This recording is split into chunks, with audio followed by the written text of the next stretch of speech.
Well, thank you. Welcome, everybody. This is so exciting. It's so cool to see how we can share knowledge and share opportunities, connections. So that's why I love this space so much.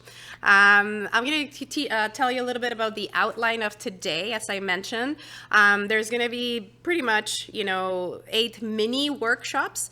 We're going to be talking about creating your brand blueprint. So this is a very starting from the ground up, very basic, going back to basics when it comes to marketing, from as far as building your brand blueprint, identifying your persona or your ideal customers. Then we're going to talk about niching, which some of you, I can see from what you're talking, have already started that process.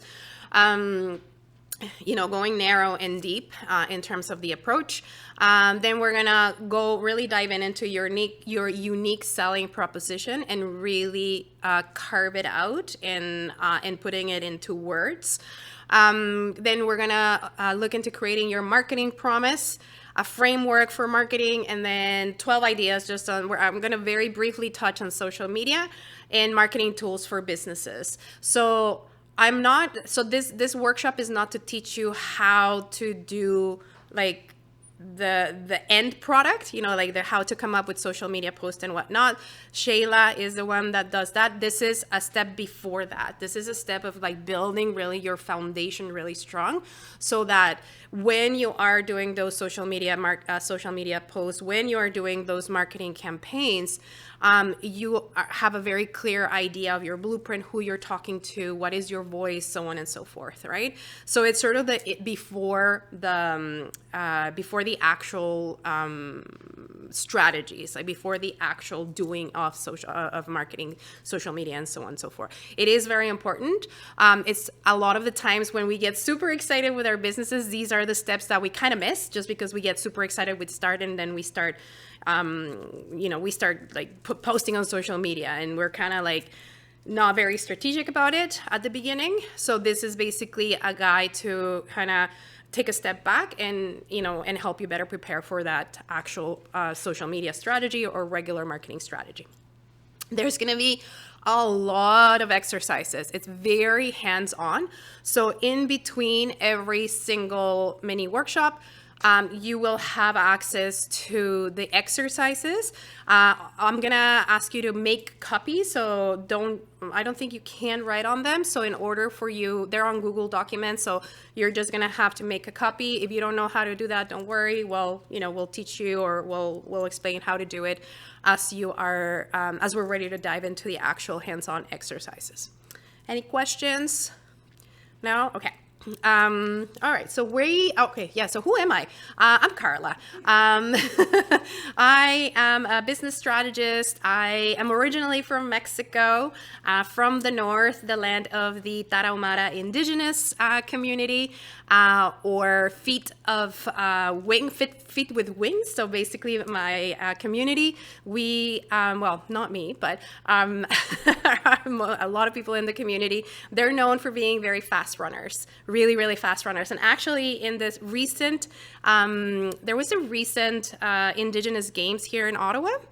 It was like a sports event for Indigenous communities. We actually had people from my community coming and actually competing. So the Mexican embassy brought, it was a group of 6 Indigenous from my region, and they ended up winning, which I was really happy for. The cool thing is that they run bare feet. So they're in the mountains and they train in the mountains wearing absolutely no shoes. And they actually feel weird when they wear running shoes. And actually one of the women that ran here, she ran barefoot because she's like, it's uncomfortable wearing runners for her. So they're known to be ultra marathoners, and I'm super proud to be from the Tarahumara region. I'm obsessed with business. I own a few of my own. I own Global Pet Foods. If you're an animal lover, one store in Canada, one store in Hindenburg. I open and close because of the pandemic a restaurant called Freshie in Westboro. And then I have my own consulting business where I love helping underrepresented entrepreneurs. Yeah. So I love helping underrepresented entrepreneurs. My niche, obviously, because I'm an immigrant, I love helping immigrant entrepreneurs, but I work with other organizations such as ADAAWE, the Changemaker Hub, which focuses on Black entrepreneurs, on Black entrepreneurship teachings, and anywhere basically I love I love sharing knowledge with those entrepreneurs that feel that they're not represented in our community. I'm in love with marketing. I'm not a marketer, but I really, really love marketing. I've been in business for 15 years now, so it's something that I had to make a lot of mistakes on and learned about, and then I just kind of share the knowledge with those people who want to listen. I'm an independent business advisor with Invest Ottawa, which is the local economic development agency. So if you ever need any extra support, I mean, you have a great community here, but if ever you need extra support, Invest Ottawa is an additional place where you can go seek it. And as I mentioned, immigrant entrepreneurship is my jam. However, I love just entrepreneurship in general. Okay, so enough about me. We're gonna dive in now in the nitty-gritty of this workshop, and we're gonna start talking about the brand blueprint. And like the name, basically, when you're building a home, you're gonna need a blueprint. You're gonna need drawings from an architect, because that's basically what's gonna give you an idea on how to build it, and how to build it right from the ground up and from the beginning. So we need to create very similar, a blueprint, so a map for your branding, before you start doing actual hands-on marketing.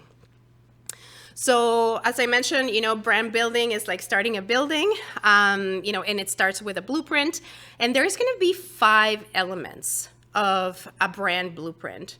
And I'm going to go one by one in detail in just a second, but this is an overview of what are what are those 5 elements that we're going to be talking about. The first one is going to be the spark. And like the name, it's basically a one word that really ignites everything that you do in your business. And I can guarantee that there's one word that can potentially describe you and your business and your ethos, the reason why you started this business. The promise is basically, it's more than just a slogan. It's basically defines your reason for being in business. The story, telling the story with 3 key ideas. And again, I'm going to go through this in detail. The voice of your business. What is the voice that you're going to be using for your business? And then visuals. And it's going to be beyond a logo. So we're all used to working on our logo and whatnot for our business, but it goes beyond just a logo. Okay. Sorry. By the way, if I'm going too fast, too slow, let me know. If you have questions, please interrupt me. If you have ideas or anything, please don't be shy. So basically, what is spark? It's what sets your story in motion. So it's usually one word or maybe 2 that are going to activate why you started in the first place. And it's basically that spark that ignites the fire of your business. And there's going to be some, again, where I put in examples, but I think everybody, if you can start now thinking about what that one word that describes that spark of your business. It could be justice, affection, belonging, community. So start thinking about that spark word that really ignites that fire, or that ignited that fire for you to start that business. Okay. And as I mentioned, we're gonna go back to this when we are doing our hands-on exercise. But if anybody wants to share, is there a spark that kind of jumps and you're like, ooh, that you're very clear about what that spark is, that spark word is? Anybody? Yeah. Freedom. Freedom. Ooh, that's a good one. That's an amazing one. Anybody else here? Empowerment. I love that. So start thinking about that spark that kind of ignited that passion and that idea for starting your business. And it doesn't have to be just these ones, right? I'm sure you guys probably have your own, but we're going to put them all Oh, post in the chat box is not the right one, but we're already talking about this. So freedom, for me, for my business, is representation. For me, that's super important. So if there is any spark word that kind of connects with you, just make sure that you start, thinking about that. Any questions on that? That's pretty straightforward. The second of the 5 is promise. And it's going to be more than just pretty words, right? It's going to be your purpose. What is the purpose? What is the promise that you do? And most importantly, for whom? So it can look something like that. So say, for example, I own a pet store. So my promise is to deliver the best education to pet parents, right? Because that's what we call them. So they can make the best decisions for their animal's health, right? So it's a promise. So it's basically, here we go. It's what you do and for whom. Again, this is an example. Say for a restaurant is to create mind-blowing culinary experiences to exotic food lovers so they can travel the world through our food. Okay? So again, it's just what are you promising through your business and who are you promising to do it for? Okay? So again, we're starting to think about these. Again, you're going to have time for these in an exercise in just a second. Are getting the creative juices going. I see everybody kind of thinking about this. Any questions on this, on the promise? No? Okay. Okay, so in the story are basically going to be 3 words, and it follows an arc. So when you are telling a story, just a regular story, there's a beginning, a middle, and an end. So we are following that same arc with the story of our brand, right? So say, for example, a developer, the story, and this is just using descriptive words, right? So let's say the story arc for a web developer is to identify, implement, integrate. So for my business consulting is to educate, strategize, and grow. So it's not necessarily a slogan either. It's just 3 words that you're going to use in order to describe the story of what your business does. Any questions here? Yeah. Pardon? My art story, I already have mine. Okay, do you want to share it? Yeah, it's vision, action, and power. Perfect. Vision, action, and power. So and that follows the arc beautifully, right? So it's the vision, then the action, and then what was the last word? Empower. Empower, exactly. Beautiful.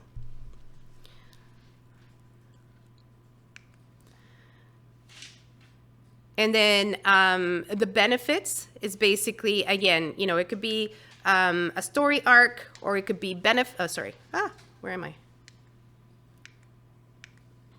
So story arc, or it could be with benefits, right? So for a breakfast restaurant, it could be convenient, low fat, energy packed. Or it could be for a daycare center, nurture, learn, grow. So it could follow a story arc, or the story could be about the benefits of your business. Or it could also be about a philosophy, right? So it could be for a homeless shelter, for example, it could be help, heal, and hope. Any questions about this? No? Okay. The second last point in building your blueprint, it's finding your brand voice. And every business is going to have a different voice. And it has to be intentional. A lot of the times we do it intuitively because of our personality, and we pour our personality into the voice of our business. But it's probably a good idea to start being very intentional about this. And this is going to make sense in just a second. But why being intentional? Because right now, many of you are at the start of your business and you're doing the marketing yourself. So you know what your business sounds like when you're doing social media posts or when you're doing any type of visuals or marketing. Instinctively, because it's your baby, you know what that voice sounds like because you know what you sound like. You know what you want it to sound like. But eventually, as your business grows, and you have less and less time to do marketing yourself, and eventually you're going to hire out the marketing. This is information that hopefully by building this blueprint, which is actually a document, you're able to hand out to a subcontractor, like a marketing expert. And then that subcontractor will know what the spark is, will know what the story is, will know what the voice of your business is, so that they can mimic the voice that you're trying to, how you want the business to sound like in social media, how you want the business to sound like in traditional marketing initiatives. So the idea to build this blueprint is to prepare you for the future when you are no longer doing the marketing and you want to make sure that the marketing is done to what you strategize to do in the beginning. Okay, so finding your brand voice, you already know this, but how do we put it into words so that if you are handing out the marketing to somebody that you're outsourcing to, how are they going to be able to mimic how you sound like? So what will be the tone of your business's voice when posting on social media, on your website, so on and so forth? And it could be casual. It could be positive. Some people, they want to sound very serious and very educational. Others want to sound like super, super, super, super casual, right? Like you have the, actually, I'll ask this question. What do you think the IKEA, IKEA, the brand, think about the commercials on the radio and, all the ads that you may see. What is the voice that IKEA would have?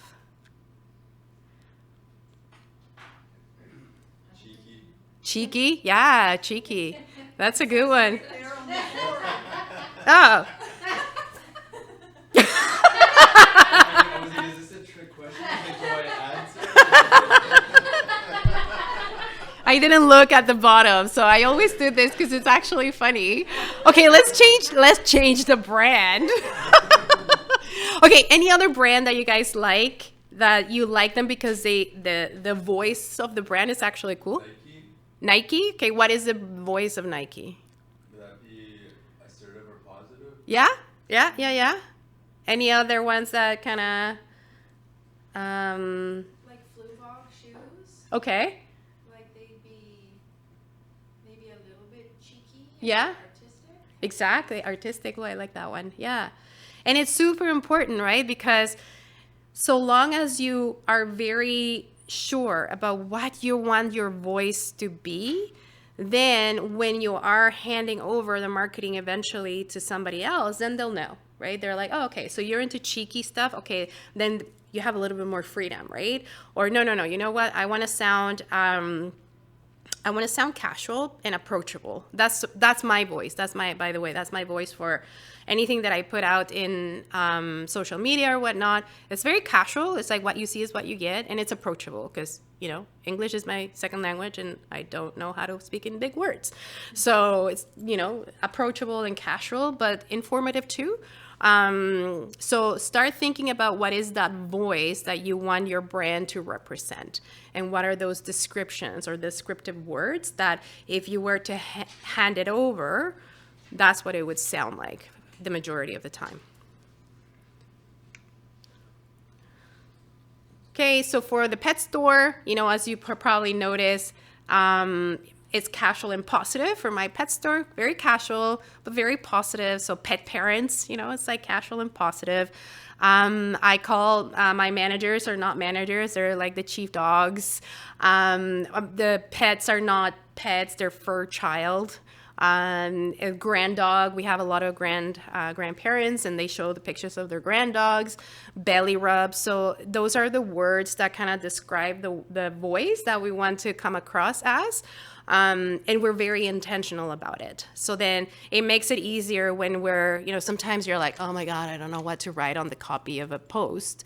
So if you have these, this voice, then it'll give you a better opportunity to create a word bank, for example, to kind of get your creative juices going, or the creative juices of somebody that you outsource going. Actually, does anybody have you guys intentionally thought about your voice? Has anybody intentionally thought about that? And if not, anybody wants to share what their voice would want to sound like in your businesses? Do you mean literally, or do you mean like in your communication? In your communications, yeah. Obviously, I think the literal part will also somehow translate into your... Like say for instance, like I want to do some YouTube videos. Yeah, So my voice will be heard literally. yeah, exactly. And versus something, if I want to do a marketing ad with, that's another tone of voice. Yes, but it's like the overarching tone of your business.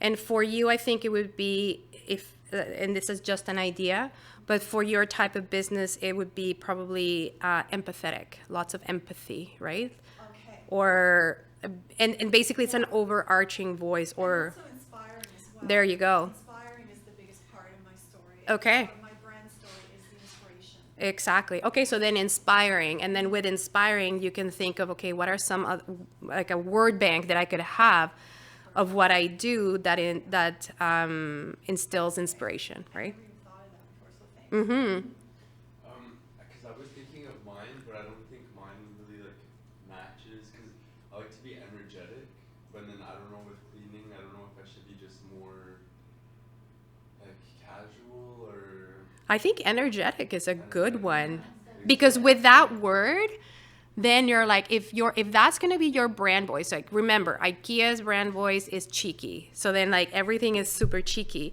If yours is energetic, then all of a sudden you're like, okay, so perhaps you can create videos that show, like a time-lapse video of like the energy that you bring, and that you're not just cleaning, you're having fun and you're taking care, but you're energetic. So then all of a sudden it starts giving you an idea of potential post ideas. Like, so long as you're very intentional about it, and then be consistent, right? I'm not saying that all of your posts have to be energetic, because if you want to post about, I don't know, a fundraiser that you're doing to honor, children or whatnot, then obviously the tone's gonna be different, right?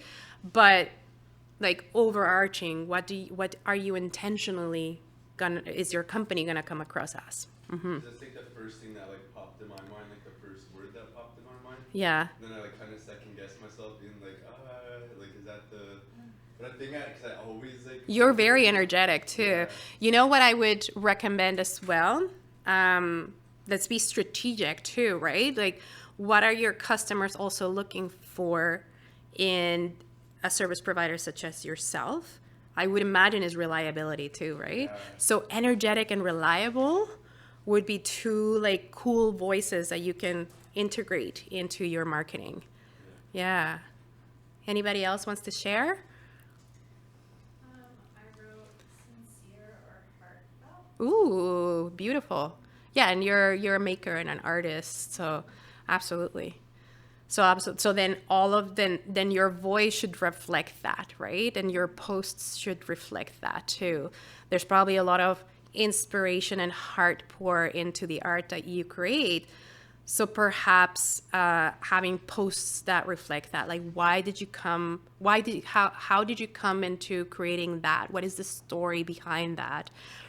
Whatever piece you create, and like pouring your heart, and then that's going to be, if you stay consistency, then you'll be known as somebody that's very heartfelt and that's very inspirational and whatnot. So, but it's like being very intentional about it. And then eventually if and when you outsource your marketing, then you'll tell them, this is my voice. I want you to make sure that the marketing is consistent with the voice that I want to put out in the world.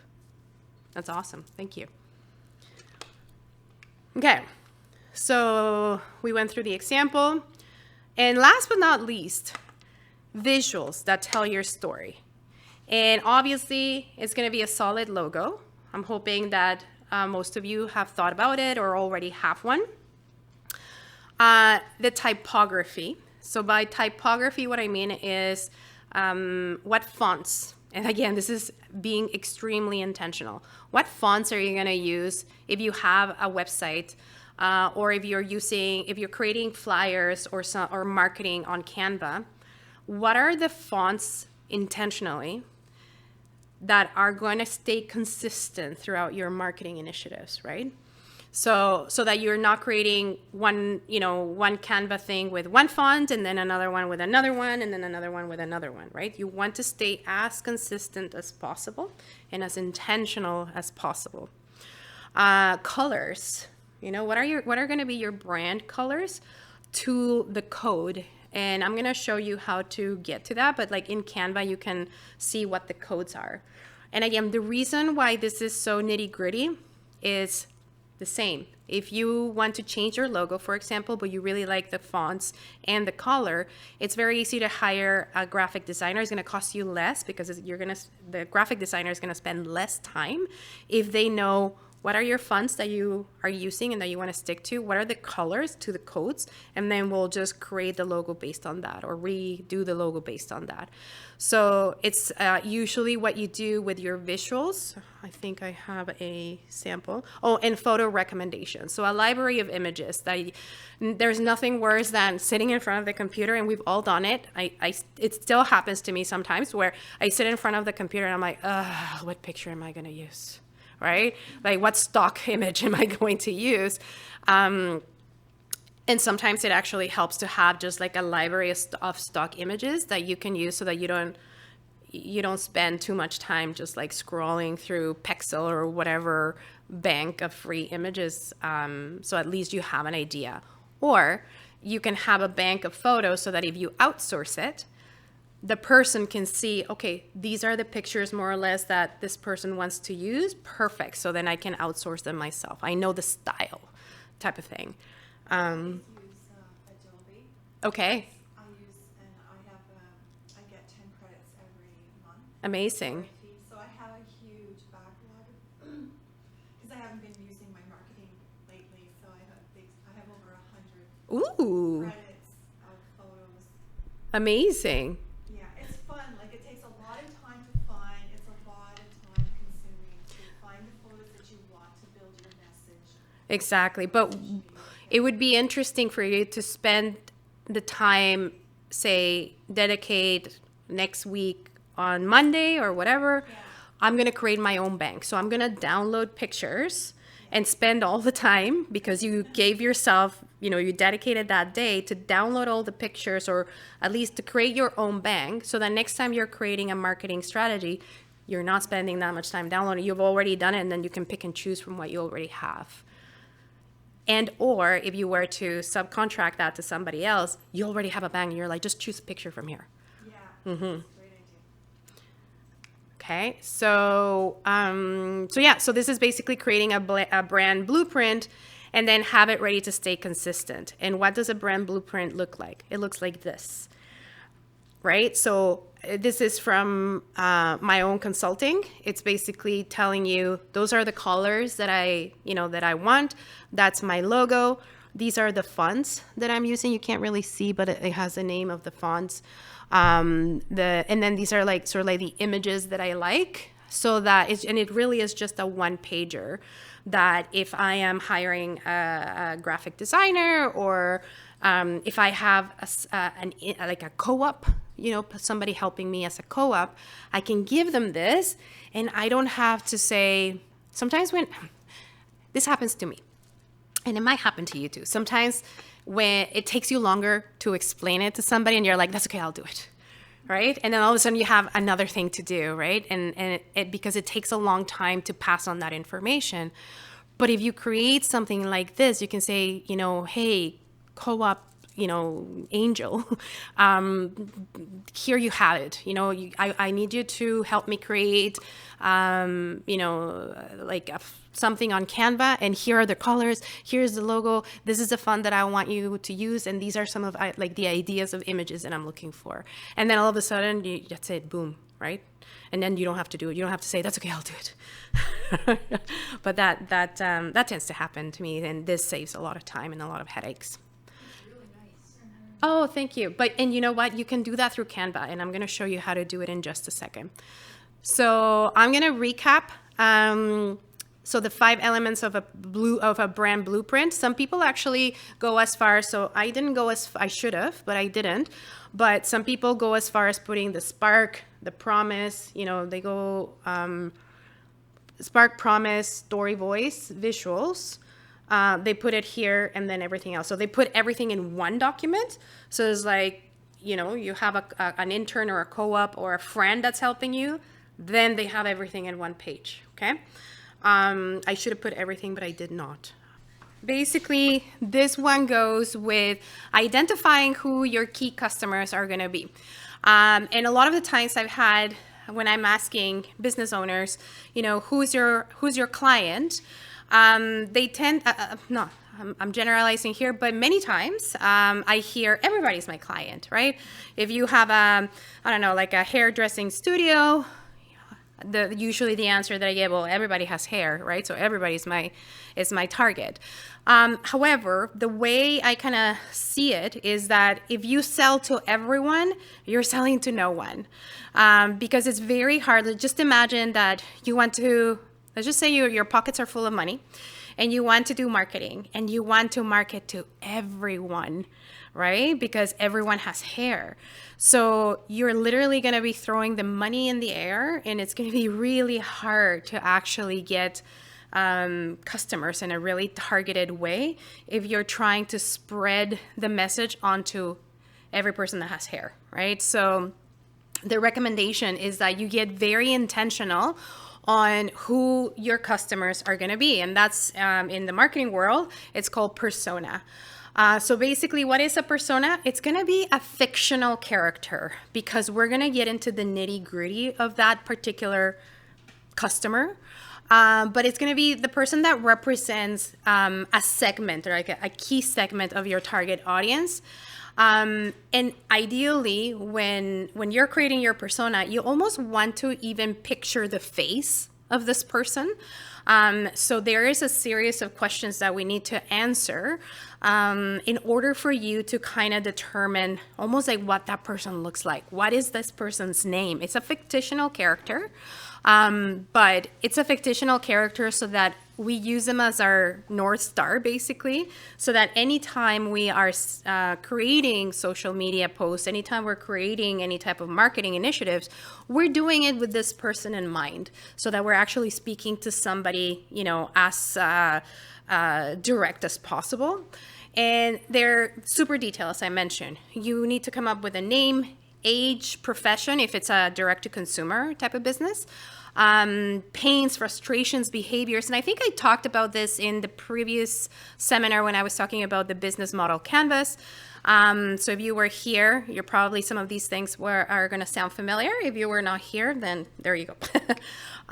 So this is what a persona profile looks like. It can be fancy, it cannot be fancy. Like, I'm not going to ask you to create this, but just so that you get an idea, this is, I believe, I don't know which company is this for, but this is a fictional character, right? So the character of this particular, or the persona of this particular company kind of looks like this face, and her name is Jill Anderson.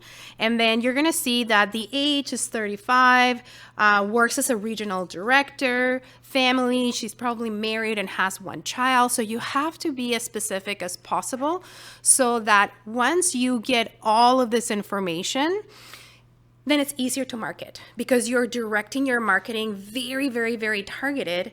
And instead of throwing your money up in the air to try to target to everybody, you're actually going to be investing your limited or not limited marketing dollars to target somebody that looks like her, somebody that has these specs, And then it's easier to create ads, it's easier to create copy, it's easier to create marketing campaigns if you have a very good idea of what this potential client looks like. So why? Why do you need to create this? They're going to help you to create very specific and targeted marketing campaigns and decisions. You're going to know who exactly you're going to sell. And it's also going to help you create more products, right? Because the more you know about this particular persona, the more you're going to start to learn what do they want, what are their pain points, what are they looking for, and then you're going to be able to create more products or deliver more services for this particular person.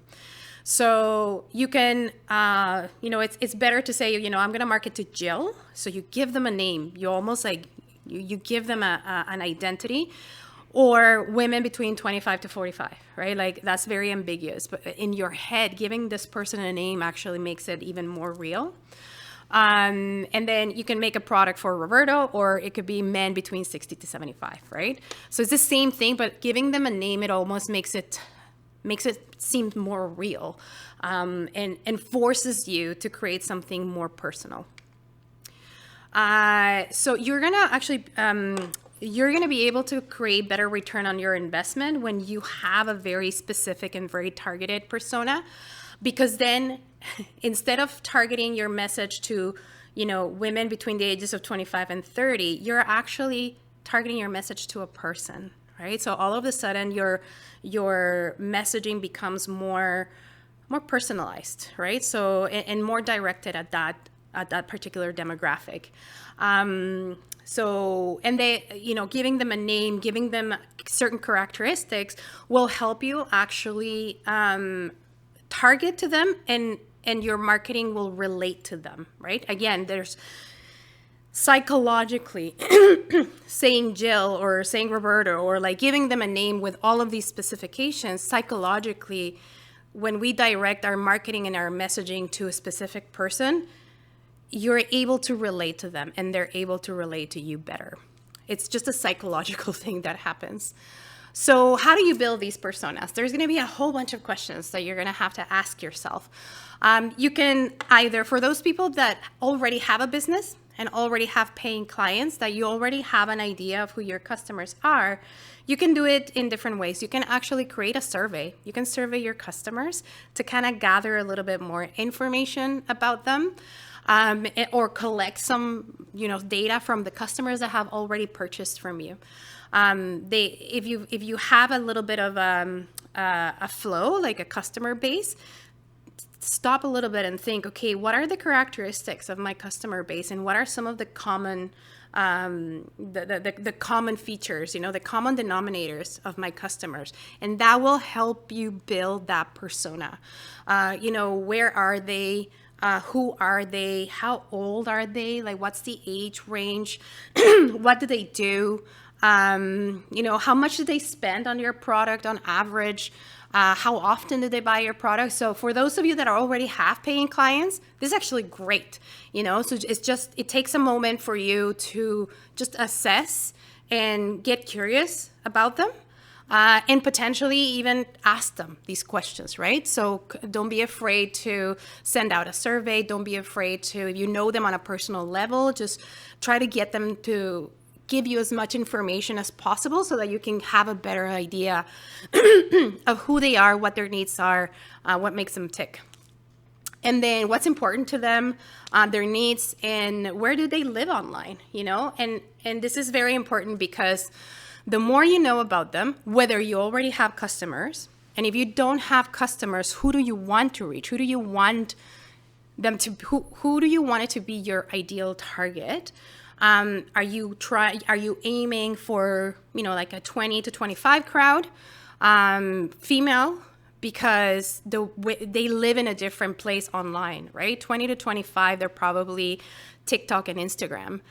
If they're female, they're probably more on Instagram, I would think.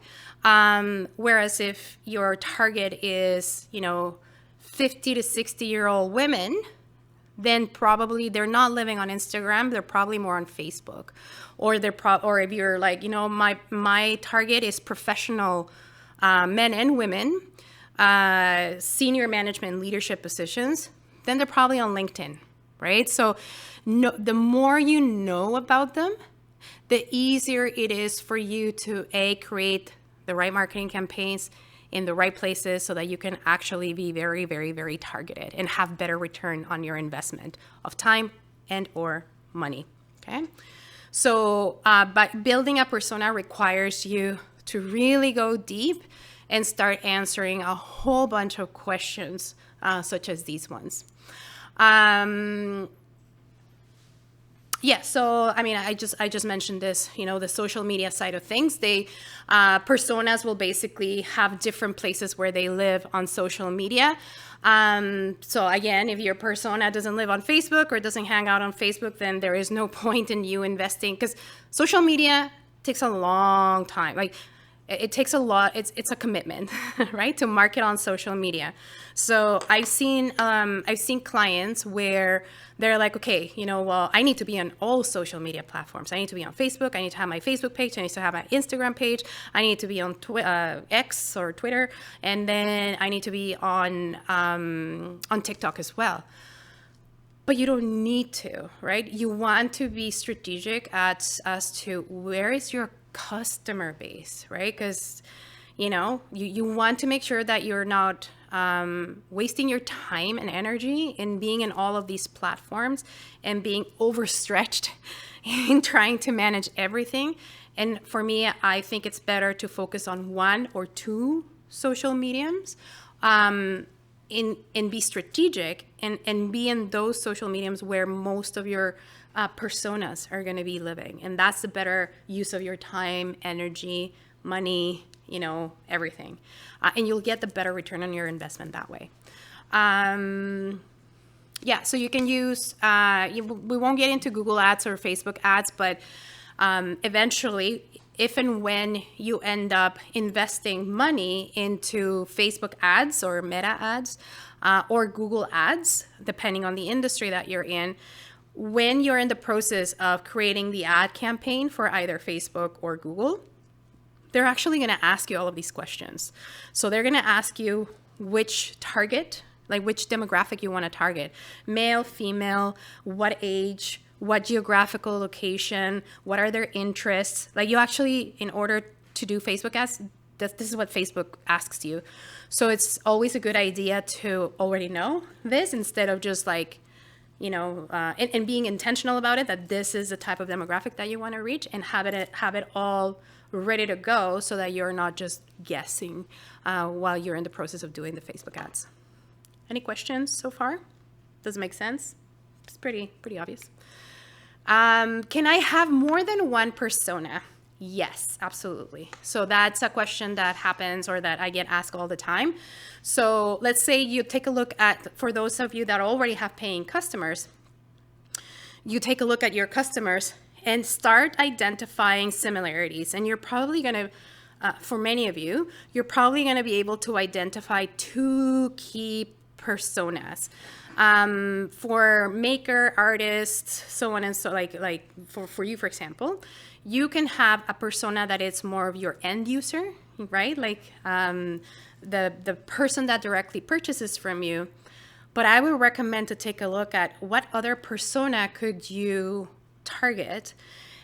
Could you target, for example, and I'm not sure what type of art you create, but I'm just gonna give a suggestion.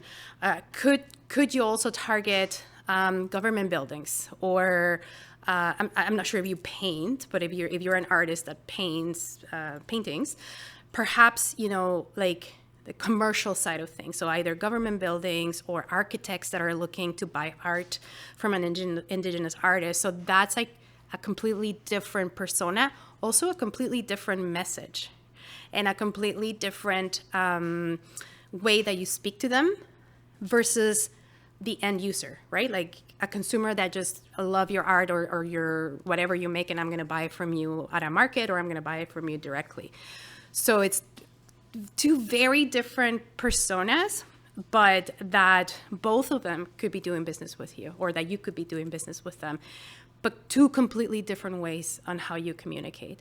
For yourself as well, you've got the indigenous entrepreneurs, that is one persona, and organizations are a different persona. So the way you communicate and find them are completely different. So now you need to get into the nitty gritty about who they are, what do they look like, and how do I connect with them, right? So it's more than, okay, so Ashley, your art. So you have the end consumer, but then you also have organizations that are looking for workshops. So we need to be very intentional about what end users look like, but also what type of organizations am I gonna go after, right? It's not all organizations. The idea of a persona is to like really narrow it down and be very intentional. Yes, and you can definitely create one persona for each market. However, having too many personas can be down the road a little bit confusing, right? So I would recommend having no more than three personas, because then it can get really confusing in terms of the messaging that you put out there, especially if you're using one social media account. People can get confused a lot of the times in how you deliver the message. So having 3 max, it's a good number. So let's say so this is an example for my pet store. I have 3 different personas. So I have Emily, where, you know, she's young. She is, the pet is her first child, right? She's the practice child. She's in a relationship, works maybe in a startup, college educated. She is like super active. She loves healthy stuff. And her needs is that she wants to spend money on her fur child because that's her baby. So she wants, you know, high quality food for her fur child. And then I have Jennifer. Jennifer, she's basically has kids, and the pet teaches the children responsibilities. Right? She's like, Mom, I want a pet. And she's like, okay, but it's, you know, pet's going to teach you responsibilities. She's married. She probably is a government employee. Obviously university educated. She's all about family and health. So health seems to be because in my pet store, we're more of a natural health food store for pets. And then the needs, you know, she wants affordable food for, so healthy food for a budget. So that was the wrong word, but she wants healthy food for their animals, but she doesn't want to spend a lot of money, right? Like she doesn't want to break the bank. And then I have Barbara, you know, the pet is basically she's an empty nester, she's probably older, and the pet provides companionship now. She's married or retired, university educated, family, she's nurturing, and her needs is she needs delivery, like home delivery, and she needs a senior's discount. So these are my 3 personas. And the way I talk to Emily versus how I talk to Jennifer and versus how I talk to Barbara are completely different. My messaging is going to be super different. I'm going to find them in different mediums. So I know now that in order to reach all 3 of them, I need to have Instagram, maybe TikTok. Well, now there's probably one before Emily nowadays, somebody that's a bit younger. So I would get them on TikTok. Emily, I would get her on Instagram. And Jennifer, I would get her on Facebook groups. And Barbara, I would get her on Facebook for sure. So by knowing them all of a sudden and giving them a name and kind of like a phase too, even if it's fictional, then I know that, okay, this month, the campaigns, anything marketing that we're gonna do is gonna be for Jennifer, right? So all of a sudden, everything is more personal because Jennifer, I know Jennifer, like I almost feel like she's a real person. She is a real person. So all of the marketing for Jennifer is super targeted. It's very warm, very family oriented. And the discounts that we do is very like affordability. The key messages are completely different than if it were for Emily or for Barbara. So, and then now I know that for Barbara, I know that because of Barbara, because I started seeing, okay, I'm getting a lot of seniors that the pets are basically their companions. And for Barbara, who is retired and maybe living on a pension, senior discounts are going to be important. So then it was because of Barbara that we decided to have a seniors day. So once a month, you know, we have a seniors day with this, the store is full of beautiful Barbaras shopping for, you know, their extra discount. So, so a lot of the times, once you get to know your customers that way through this persona exercise, they'll be dictating you how to evolve your business, what products or services you can add, and so on and so forth. Next, we're going to talk about niching. So the narrow and deep approach, and this is what I love. Don't try to not make these mistakes, which I think all of you are doing a really good job already. But you know, thinking too big, and don't take this the wrong way. Like thinking too big in trying to be everything to everyone. And sometimes we make those mistakes, especially at the beginning when we're trying to start our business or when we're very, very early on, that we get people asking us, oh, and do you do this? And do you do that? And because we don't want to give up that potential business opportunity, we may say yes, right? Just to kind of get some business flowing in. But then you're going to get overstretched in all of the different things that you're saying yes to, that is going to be very hard for you to focus on growing. You end up going very like narrow and wide in the services that you have, and it's very overwhelming. Where if you decide to niche your services or niche the type of products or offerings that you have, you go narrow, right? But then you go very deep. And what I mean about deep is like you get really good at that. And then you're known for being really good at these 1, 2, 3 things that you do, but you do them so well that you become the person for, you know, X product or Y service, right? So, so you know, try not to create many products, many services for every demographic at different price points, because otherwise it's going to be very hard to focus on something and try to grow one part of your business. So you'll be very scattered, and it's very hard to focus. So with a narrower focus of your business, so of the offerings that you have, whereas it's services or products, you can make really like much smarter decisions. You can grow at a pace that you're comfortable with, because all of a sudden you become very, very, very good at those 1, 2, 3 things, that you're able to grow more quickly and then make more money in the long run. Because sometimes when we try to be everything for everyone, we, you know, a lot of the times we attract people that only want to pay a certain amount of time, or sorry, a certain amount of money, and we're not able to scale as quickly as possible. As if you become niched in something that you do really good, you have the potential of making quite a bit of revenue, either in volume because you're the go-to person, or in price point because you're the only one, or you're one of the few that niches in this, so then your price point can be a bit higher as well. So niching and being very intentional, I think it should be the focus of this. This is the word of the day, intentional. So being intentional about the niche that you want to target, or what you want to niche yourself in the business, it will help you in the long run. So when you're niching, you can niche in many things, not just on the product or service that you offer, right? But you can niche in the area, you know, that you service in. You can be, you know, the go-to person in the Ottawa Valley or in the suburbs of Ottawa because nobody services that area. It can be the type of customers that you're targeting. So Indigenous entrepreneurs would be a really good niche for you, small business owners. Price points, perhaps, like your some people, you know, like what's it called? First choice cutters, I think, you know, the salon.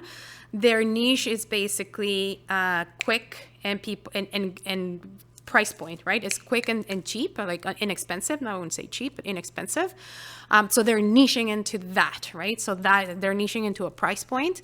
And then, or it could be a niche on how you sell your products. It may be that you're niching in whatever you're offering, but your niche is that you only do subscription boxes, right? Like there's businesses that do that, subscription boxes of indigenous products, right? That's like very, very, very narrow niche, which offers something really unique, and then they become the go-to place to get a subscription box for indigenous only products, or memberships, so on and so forth. So start thinking about what are some potential ways of niching your business or your product.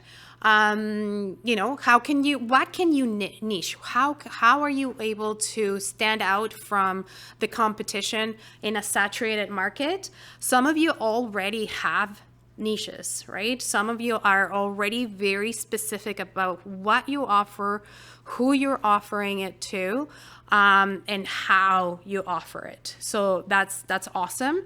Actually, I loved how you're starting to niche on the dream catcher workshop. I think that's fabulous. So that's an awesome strategic move for your business.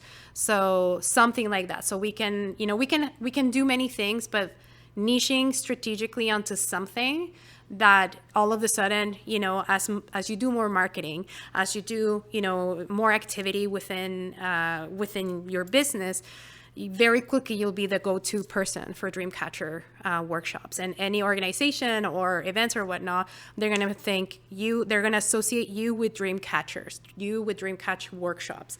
So then you're the go-to person, right? So that's awesome. That was a really good move. So is there anything that you guys can niche to? Your catering company, is there a niche? Is it like indigenous foods, or not necessarily niching on indigenous foods? No? Okay. So perhaps start thinking about what niche, because there's a big competition, right? Catering companies, they're everywhere.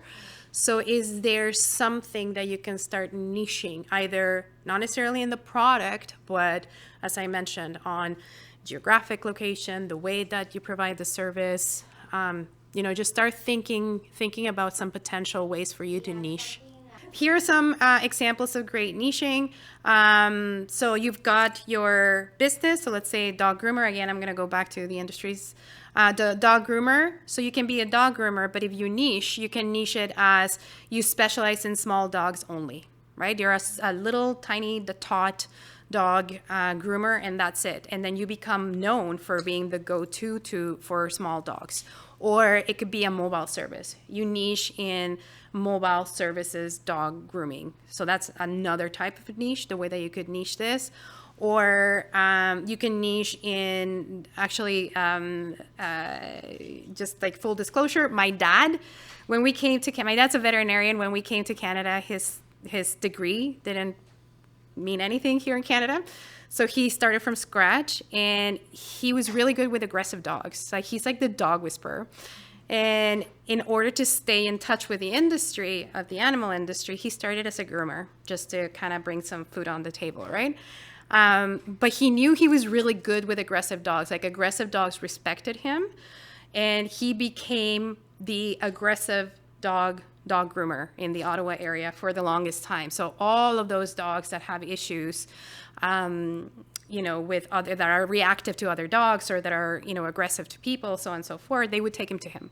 And because that was his niche, he was the only brave soul that would do it in that moment or in that time, then he was able to charge more, right? Because people were like, yes, please, do the nails. Yeah, nobody else will do it, right? Exactly. So then that was a very cool niching that, that he took advantage of. So if you're good with teaching parent-kid workshops, like cooking workshops, then that could be an amazing niche. Yeah. Daycare centers, you can see it in daycare centers there's some daycare centers that specialize on shift workers. There's one in front of the Royal Ontario Hospital, where all they do is they do daycare for shift workers, and there's a lot of nurses, that they work crazy hours. So sometimes they work overnight, and there's a daycare that they can, send their kid to specifically for shift work. And 12 hours and stuff too. Exactly. Daycares will only do that. Exactly. So that's another, it's a smart way of niching, right? There's, I mean, I'm in the culture, but there's like Spanish speaking, I forgot the G, only spots, or there's vegan only, daycare center. So like very niched types of services. Hairstylist, I love this. There's, hairstylists that they niche in black, curly, kinky hair only, because it's a different texture, it's a different way to handle that type of hair. Or in Vancouver, there's one that it's really cool. The name of the business is called Roots Only.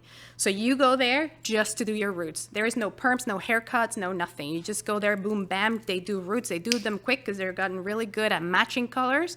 So you know that if you just need your roots redone, you just go to that place and you're in and out in like less than an hour. And then there's like blow dry bars just for blow dry. So again, these are just ideas to get your creative juices going about what are some ways that you could potentially niche your products. Most of you have already done a really good job in that. For those people at home, make sure that you ask yourselves or consider these things when trying to niche. Is there a specific thing that you do really well, that you're really, really good, that you enjoy doing? From your existing clients, what is it that, they're asking you to work on? Sometimes your clients will dictate what you should be niching on. Do they have a need that hasn't been met? Like parents, there is a need there that hasn't really been met, or that have a hard time finding. Is there enough of a big audience to niche yourself in that particular niche? Are your margins healthy? Can you charge a little bit more than the regular, companies? And test it out. At the end of the day, you will not know unless you test it, right? So don't be afraid to go in, test. If it doesn't work, it doesn't work. But you won't know until you kind of jump in and do it. So unique selling proposition is what we're discussing right now. And basically, it's what is unique to you. So it's going to be a statement that you are going to choose that differentiates your product and your brand from the competition, okay? And it's basically the one thing that makes your business better, and then what benefits do you provide for your customers? Everybody from what I've spoken has a unique one. So I'm gonna show you. It could be good quality and great service. Is not unique, right? Because everybody could have good quality and service. These are very very dreamy words, right? I would say, they're good business practices. I think everybody should have good quality and great service. So it's not necessarily unique. Lowest price, not unique. Please never compete by being the lowest price. Someone will always be cheaper than you, so you don't want to be known for being the cheapest, unless that's your strategy, unless you're somebody like the dollar store or First Choice Cutters, unless that's your niche and your USP, then sure. Solving customer needs. This can be unique because you can do it in a completely different way, right? When you solve your customers' needs, answers the questions to why they should buy from me, because you can solve customers' needs. So the USP is basically it's a combination, or it's like the sweet spot in the middle of what your customers want and what your biz does well. So that middle part is going to be your unique selling proposition. And for example, there's a gazillion brands of coffee. Like there's like a trillion brands of coffee. So they, a lot of them define themselves as the richest and smoothest. But really what the customers need is a kick of caffeine. So for this company, is the world's strongest coffee. That's their unique selling proposition. And that's how basically, even though, how do you define the world's strongest coffee? They just made it intentional. That's what they're going to be known for. Popcorn. So these are basically, many popcorns say they're gluten-free, non-GMO, and antioxidants. But this particular company, they realized that the customers wanted, there was a section of their customer base that wanted kernel-free because they didn't want the kernel stuck in their teeth. So they dedicated, a unique type of product that has no hulls or like delicate hulls that, it's easier on teeth and stomach.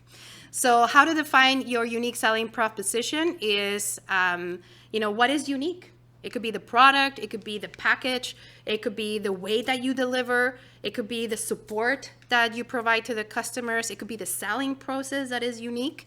And basically, in order for you to start playing with this, you have to list all of the potential differentiators of your brand or your product or your service, but also know your competitor. What is your competitor doing? And most importantly, what are they not doing? What are they not offering? Look for gaps from your competitors. Identify, obviously, your customers' needs, and are there any that haven't been filled, like, parent and child classes? Are there any pain points that you can appeal that, your target that your competitors have not? And then just compile the data. So it's a lot of introspective work, a lot of researching the competitors. What are they doing? What are they not doing? And then seeing if you can fill the gap there. And basically, there's going to be a one sentence. Everything, like all of this research, will be condensed into one sentence. Your brand offers 4, 2.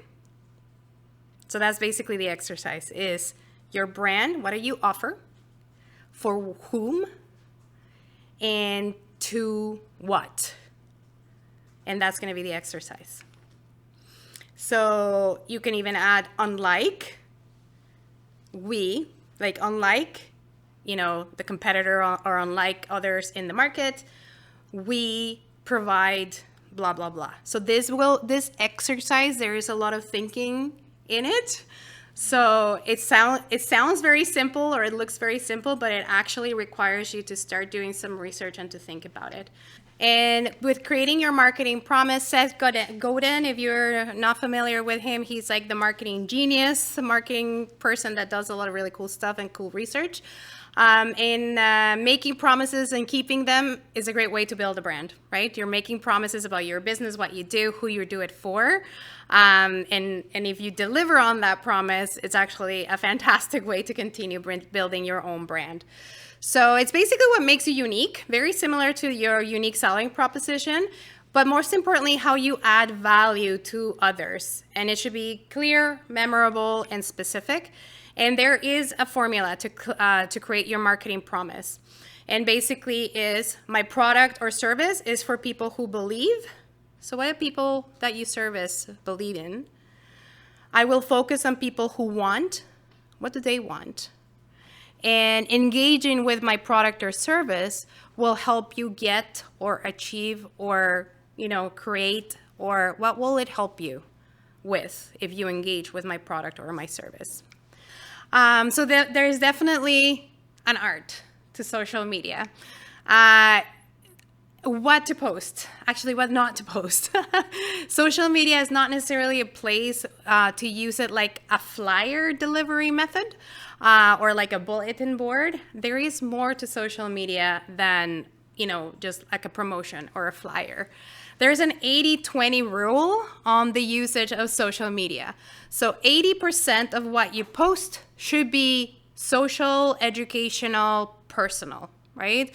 So basically this is the 80% is what's going to create that relationship with your audience.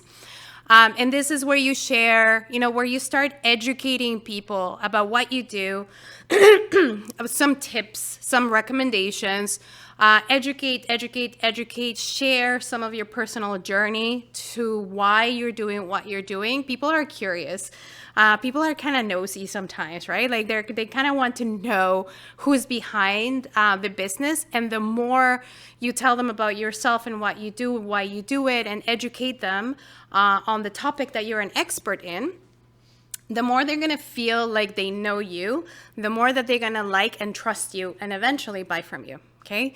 And from the rest of the 20% of what you post on social media, it's promotional. Basically, your offers, your products, your services. So again, 80-20 rule, 80% social or educational or personal, 20% promotional. So social media, like the name, it's social first and foremost. So it's not just about posting, but it's also about interacting with people who comment on your posts, interacting with others, that are doing similar work or that are sort of part of your network and your community, just commenting and creating those social connections virtually or digitally.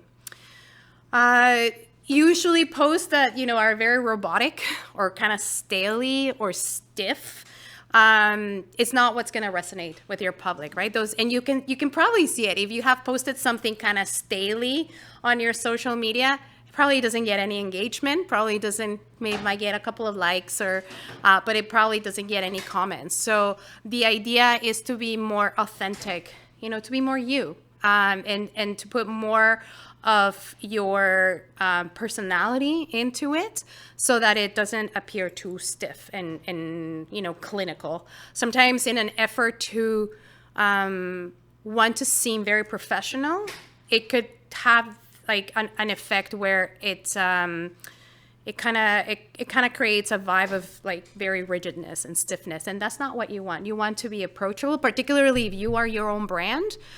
You want to make sure that you seem approachable, but more than anything, you seem knowledgeable of what you're offering and educating and giving information and education so that people start to trust and like you. Here are some 12 ideas for social media content. If you have a blog on your website, linking your own content on social. So blog posts, podcasts, episodes, videos, share them on your social so that you can redirect the traffic to your website. And it creates great engagement. And Google loves that, by the way. Google loves an active website. So if you ever, if you do an interview in a podcast, somebody invites you, make sure that you talk about that. So that's an easy way to create content. Depending on the industry that you're in, contests and giveaways, they're really great to create some chatter and engagement. If you're a product-based company, being part of a gift guide or a wish list for Christmas and the holiday season, or creating your own gift guide, depending on the products that you offer. This I love, a behind-the-scenes look at your business and what you do. So if you are creating, you're in the process of creating something, even like in your stories or whatnot, just like a little video behind the scenes look. For catering, that would be a fun video too, right? Like a behind the scenes on how you decorate something that you're preparing for a client. Just a behind the scenes look. People, again, they're nosy, we're nosy. We love to see what's happening in the background. So give people like a very authentic behind the scenes look of what you're doing. If you are a professional service business, this is really good. Data, trends, stats, with your own voice and your own meaning of what these stats mean. That's educating people, basically, right? That's going to educate people.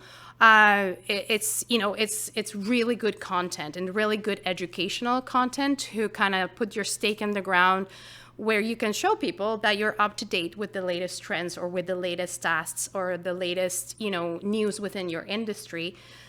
But then also sharing it in a way that people can understand what they mean and what your predictions are or what your thoughts are in them. That's really good content for LinkedIn, especially. Fantastic LinkedIn content, by the way. And it really showcases the fact that you are knowledgeable in your industry. So that's how you build up your LinkedIn content. Is really easy by sharing articles of something that it's interesting that's within your industry with your own thoughts and your own interpretation of them. So that's how you start building your brand and your personal brand on LinkedIn. User-generated content, this is awesome. So reposting, resharing something that someone else created. It's just good karma because they'll probably repost and reshare what you do as well. How-to instructional posts. These are awesome for creators. You can go live with a Q&A or an AMA, which is Ask Me Anything. These are awesome. Feature members of your team if you have team members. You know, those are awesome. Those are fun. Like, this is so-and-so. And again, it gives like a behind the scenes look of who is part of your team. I've seen some posts of people posting about ADAAWE as well, like being involved with ADAAWE. That's awesome as well. That's great content. If you have lawyer customers or clients that have, you know, achieved something awesome and they give you permission, you know, give the spotlight to them. Like, this is an amazing entrepreneur who was able to you know, grow his business by getting, you know, winning a procurement contract. So that's really cool. Like, really highlighting your customers, your success stories. Polling your audience. You know, polling your own followers, starting a quiz. You know, that's easier done. Well, you can do it on Instagram. You can do it on Facebook as well. Actually, you can also do it on LinkedIn. So you can do it in all three different platforms. And then find other businesses to amplify on social media. This is great when you're just starting as well, especially if you're delivering a service where, you know, let's say you're delivering services for Indigenous entrepreneurs. Even if they're not your clients, you find an Indigenous entrepreneur that is doing something amazing, it's just reposting and saying, my God, like, look at this business, this fantastic entrepreneur doing something really cool. Just like really highlighting and being the cheerleader for others. It's good karma, but it's also another idea that you don't really have to break your head, because sometimes you can run out of ideas on what to post.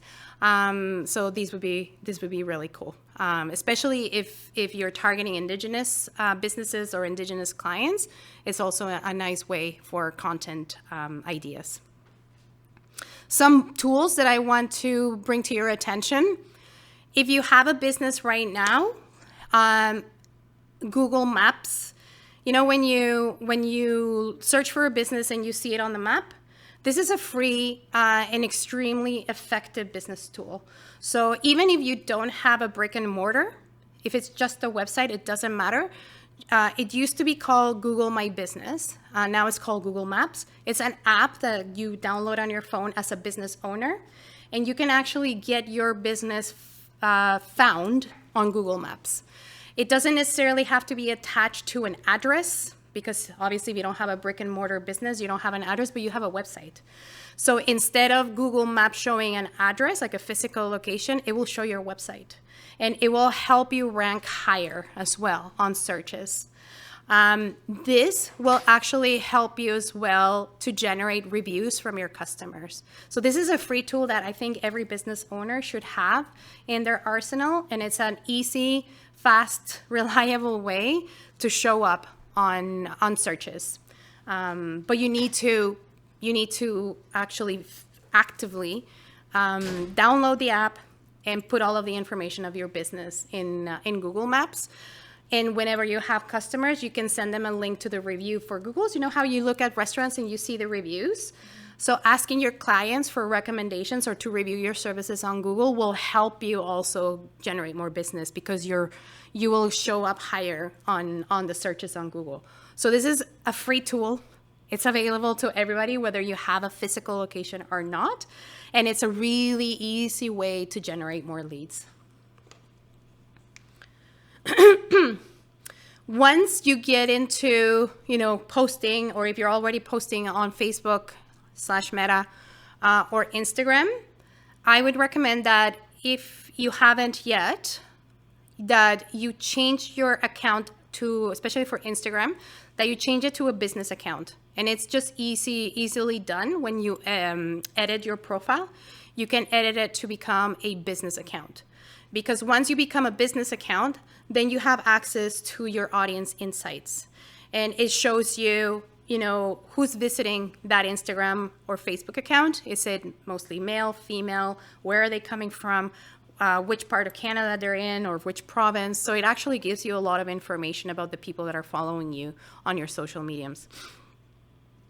This is really important. Once and I'm just throwing a lot of information here, but I'm assuming everybody has a website already. Yeah, okay. So this is something that I would highly, highly recommend you do to prepare for the next level of your business. And is installing a formerly known as Facebook Pixel, but it's something called Metapixel. If you don't know what that is, I'm going to explain it in just a second. But if you don't know how to do it, if you have somebody that helps you with your website, they should know how to get it and how to install it in the back end of your website, or you can do it yourself. There's a whole bunch of tutorials on YouTube on how to do it yourself, depending on the platform that your website is in, okay? Okay, what is the pixel? A pixel, it's basically, you know when you have children and you're doing arts and crafts, well, you guys don't have children, but you were a child once, and you're working with what's it called, the pixie, no, the dust that's colorful, that is very annoying, that sticks everywhere. Glitter? Thank you, glitter.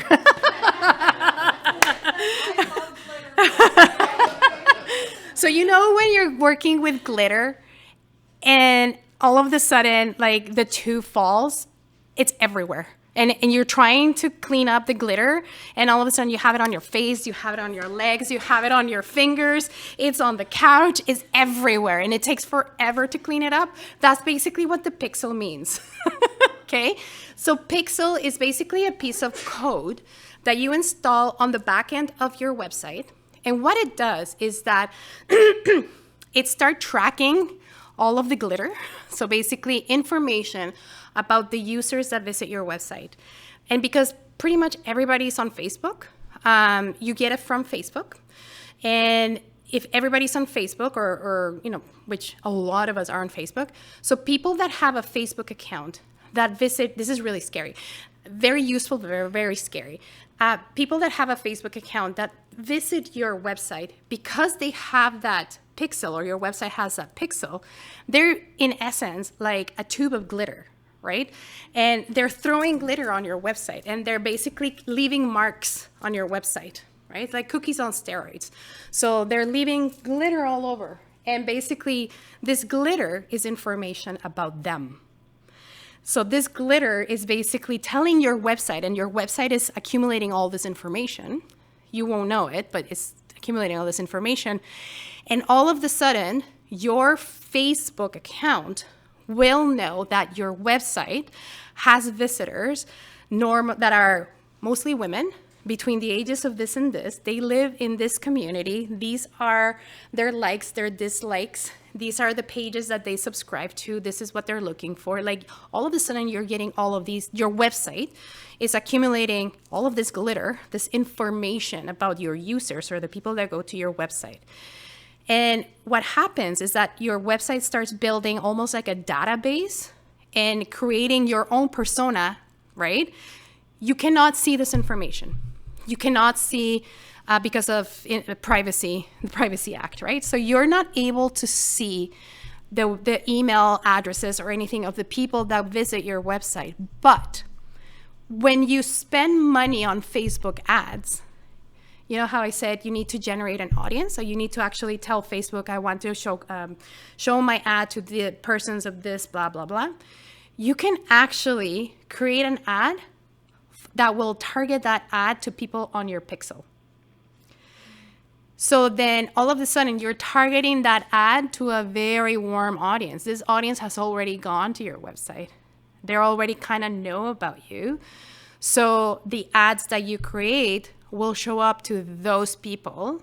And usually those people are, you know, easier to convert into paying clients. So this is really scary as a consumer, because you're constantly being targeted. So that's why whenever you go online and you're doing a Google search, all of a sudden you see the ads of the company that you were researching and you're like, what are they spying on me?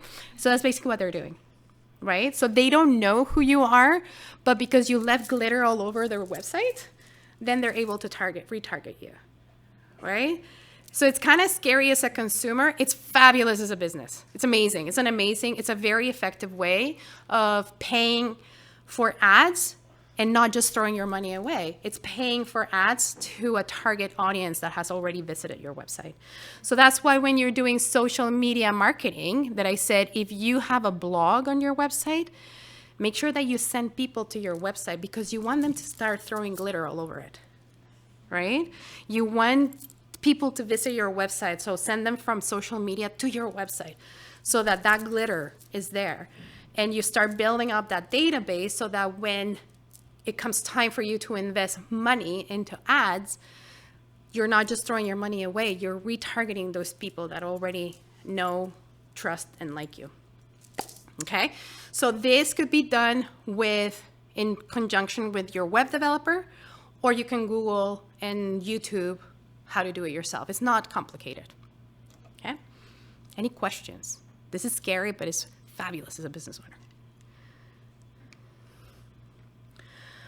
For social media, there are scheduling apps. So you're not expected to post an ad, or sorry, a scheduling app. So post a post for social media all the time. You can actually say, every Monday, I'm going to create a whole bunch of copy and a whole bunch of posts, and then I'm going to schedule them to be posted at a later date, right? So for me, Mondays is my marketing day. So on Mondays, I dedicate a couple of hours to create content and then pre-schedule my content.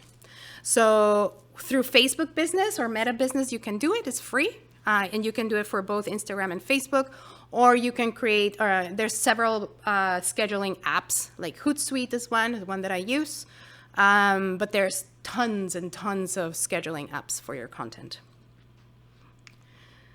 Canva, you guys have already looked at Canva. If this is the first time you use it, make sure you play with it. It's actually really fun. You can create great templates and whatnot for your social media. This is really cool for people that are offering services. Hero Reporter, so helpareporter.com, so Hero. It's basically, Hero, it's a website that connects reporters from around the world to industry experts or people that know something really well. So you put your name and the area of expertise that you have, and a lot of reporters, they use this database if they're writing a story on indigenous procurement. If you put your name out there as somebody who knows about procurement for the indigenous community, then you might get a reporter say, hey, I saw that this is an area that you are very knowledgeable. Can you give me an interview? I'm writing a story for the New York Times. Can you be a source of information for my story? So this is really good because it's free ink for everybody. It gives you credibility. And you're helping a reporter, but they're also helping you because, they give visibility to your business. So it's a free service for you to just post yourself as an expert in whatever area. It could be indigenous youth entrepreneur, right? So that sometimes reporters are looking and they don't have a wide network. So they go here to see if they can source people. MailChimp, if you want to start collecting emails, you know how sometimes you get newsletters from companies that look really pretty? You can do that yourself as well through MailChimp, very easy to use, so that you can start collecting emails if you want to have a newsletter yourself. Calendly, anyone not familiar with Calendly? Good, I don't have to explain it. And that's it. I see you guys are like fading, so it's been a long day. So thank you so much for your attention. I know it's a huge workshop, but you guys have been awesome. And if there's any questions, I'm happy to answer them. If not, we can connect online or offline. Perfect. Thank you.